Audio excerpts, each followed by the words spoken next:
नमस्कार मित्रांनो. नुकतंच महाराष्ट्रामध्ये नगरपंचायत आणि नगर परिषदेचं इलेक्शन झालं. आत्ता महानगरपालिकांचं इलेक्शन चालू आहे. पण या इलेक्शनच्या निमित्तानं एक प्रश्न प्रत्येकाच्या मनाला पडतो. तो प्रश्न असा की लोकशाही खरोखर जिवंत आहे काय? या सर्वांना जबाबदार कोण असेल तर सर्वसामान्य नागरिक जबाबदार आहेत हेच मी म्हणेन. कारण राजकीय पक्षांना, राजकीय गुंडांना आणि पैशावाल्यांना उमेदवारी दिल्यानंतर सर्वसामान्य मतदार मतदान करणार आहेत. कारण पैशावरती ते विकले जाणार आहे याची जाणीव राजकीय पक्षांना आहे. म्हणूनच राजकीय पक्ष राजकीय गुंडांच्या कुटुंबाला तसेच भ्रष्टाचारी व्यक्तींना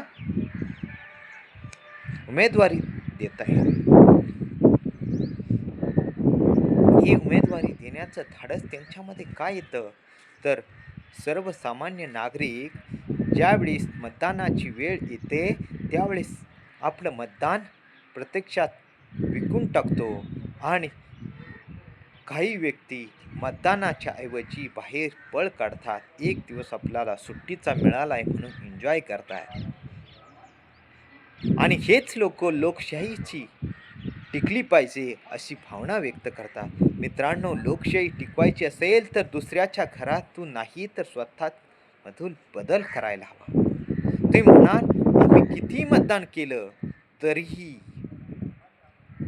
सर्वसामान्य व्यक्ती ज्याला तळागाळातल्या सर्वसामान्यांची काम करण्याची इच्छा आहे अशा व्यक्तीला मतदान केलं तरी तो निवडून येणार नाही, तर आम्ही आमचं मत का वाया घालवायचं?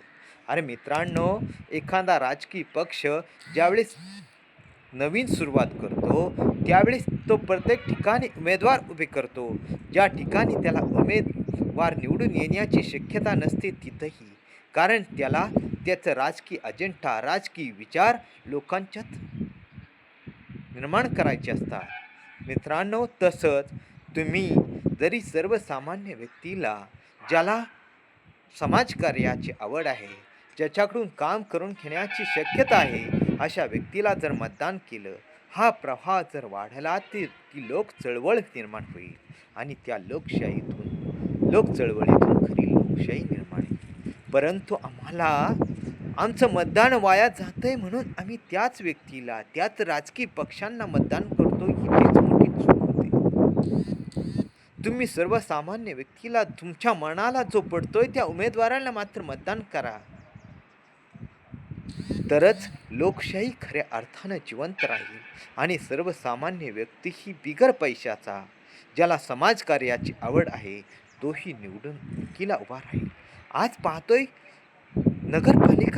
महानगरपालिकेमध्ये असंख्य उमेदवार हे बिनविरोध निवडले गेले, कारण त्यांना माहिती आहे इथला मतदार पैशावरती विकला जाणार आहे. आमच्या सर्वसामान्य व्यक्तीला जरी समाजकारण करण्याची आवड असली तरी आम्हाला ते शक्य नाही. मग तोही तुमच्यापेक्षा पुढचा निघाला, त्यानेही पक्षाचं त्या उमेदवाराकडून 4-2 रुपये घेतले आणि फॉर्म मागे काढून घेतले. आणि हीच खरी लोकशाही आहे काय?